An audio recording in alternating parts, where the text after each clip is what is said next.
I just want to say thank you for being here. And we're really focused on talking about solutions to the uptick in violence.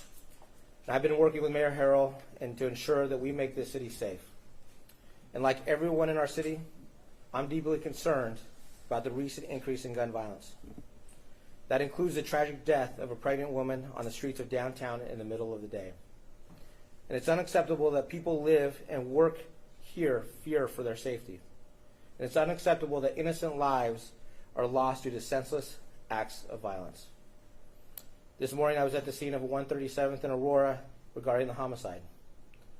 I want to thank Chief Scoggins for being here because I know his department is feeling that uptick in violence.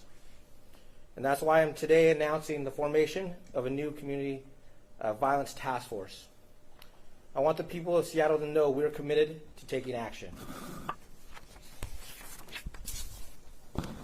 I'm marshaling the efforts of every bureau across the department to include our regional and federal partners, because violence isn't just in Seattle, but events outside of Seattle can and do affect us. And this task force will stem the tide of gun violence, which we only know increases over the summer months. The task force will be comprised of officers and detectives throughout the department. Specialty units will be rerouted to focus on 4 specific areas of the city: Aurora, Central District, South End, and downtown. And together we'll work to identify the people harming our community. And I want to thank our federal partners, as I've been in communication to ensure we get those additional resources that will make a difference. We are increasing our presence in areas where violence is widespread. And I want to make it very clear, this senseless violence and loss of lives will not be tolerated. If you're trafficking women, if you are selling drugs, and if you're committing crimes with a gun, the Seattle Police Department is coming for you. We will arrest you and we will hold you accountable. I want to thank the King County Prosecutor's Office and the City Attorney's Office for their support as we make our city safer. I'll open up for questions. So you're talking about this, sorry, you go. How big is this task force? Right. You said 4 different, so is it precinct-based? No, it's going to be a citywide base. I'm going to have one of our assistant chiefs will be leading this task force. Chief Barton is right behind me. Will be leading this task force. He's run several different operations like this. We're trying to pull close to about 50 to 60 officers and detectives throughout this department. As I mentioned, we're rerouting some of our specialty units to help focus our efforts on there. So their mission will change a little bit to make sure that we hit these areas. And you talk about the emphasis patrol, and you said just like 50 or 60 officers. Does SBD have the staff to be able to do this emphasis patrol to make sure these areas are safe?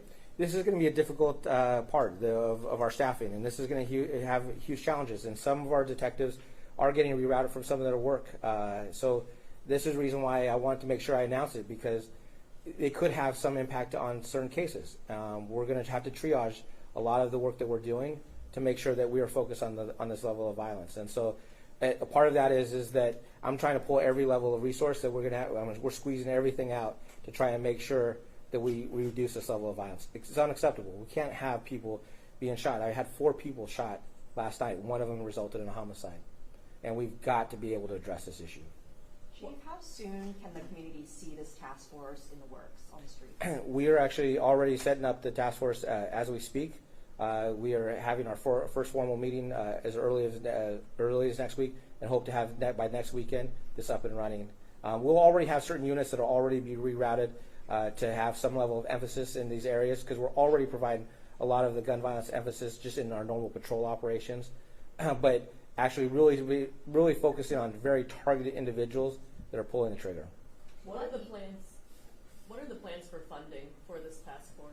Right now, we're going to be operating within our existing funding. We are going to be spending some money on overtime and other things, but that is stuff that we'll work with City Council, work with the Mayor's office. But as it exists, like when you have a loss of life, we can't talk about money when it comes to that. We really have to make sure that we address the violence, and that's really what's important for us, and that's what we're committed to doing. What units exactly would officers be pulled from to help staff this task force? Yeah, so we're going to look at several detective units. We have our community response group that is already up, with about 20 some officers. Our traffic unit will be routed to some of the specific areas that we've focused on.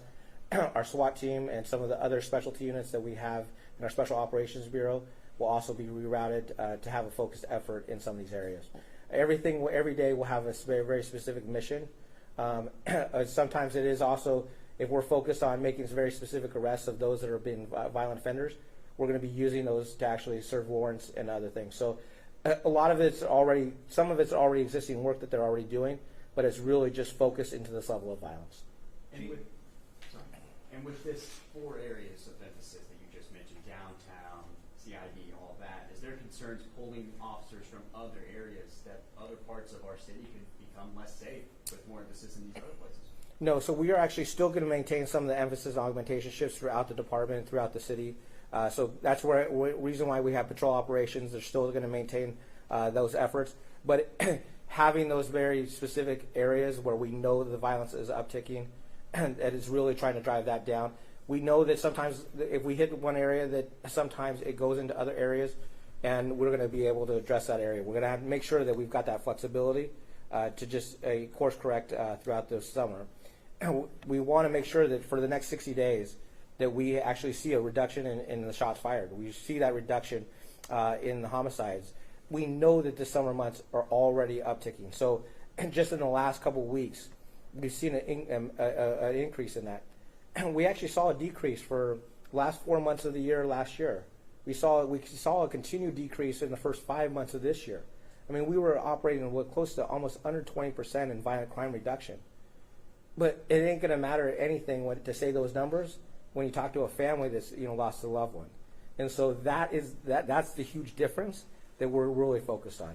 I mean, going up to 137th and having to have that homicide, and going up to Tuesday and having to work with a family that's lost their mother and a child, baby, pregnant. Those are things that we have to be able to focus on, and that's what we're working on right now. The department's already understaffed. We've seen emphasis patrols in the past. We've seen task forces in the past. How is this different? How is this not just rearranging detections? Well, right now we're having to redeploy because we are, as you mentioned, we are short-staffed.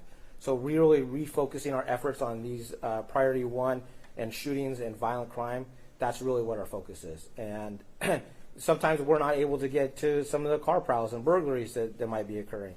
It is going to be really focused on the violence, and that is where people feel safe. And so it's rerouting some of those missions, and that's the reason why I wanted to make sure that people are aware that some things that won't necessarily, they might not be that priority just yet, because we really have to drive this crime down. So what do you say to the residents that are the victims, whether it's of the homicides, the gun violence, or it's the property crimes that you say are going to be less priority for the department? We're still getting to everything, but it is we have to prioritize life. And I think that everyone can understand that we have to prioritize people's lives. And that's what I'm doing. Is Seattle safe right now? We've actually seen, as we hit this, I mentioned the kind of data, you don't really want to tell people data, but we're still seeing a 16% decrease in violent crime. That doesn't mean that we don't have a lot of work a long road ahead. And that's the reason why I need all the partners for us to be able to pull every resource to be able to support this effort. I mean, you lose a life. I think in 26 years, you're never going to be able to, you're always going to remember those cases that are just extraordinary. The 4th of Lenora, pregnant mom literally being shot and killed, a husband that's impacted. You will always remember those cases. And that's the reason why you have to figure out how do you drive this department into making sure that we are collectively working together with all of our partners to make it safe. The final thing, I guess, what's the ultimate solution? More officers on the street? Well, when it comes to staffing, I'm going to always say that I need more officers. We're working a lot of overtime because we're trying to make sure that we are covering all of our areas of the city. But honestly, I think that's a discussion for everybody. I think everybody needs resources. But for me, that will be a continuing effort. But for the next 2 months, I really need to have a focused effort on actually getting more guns off.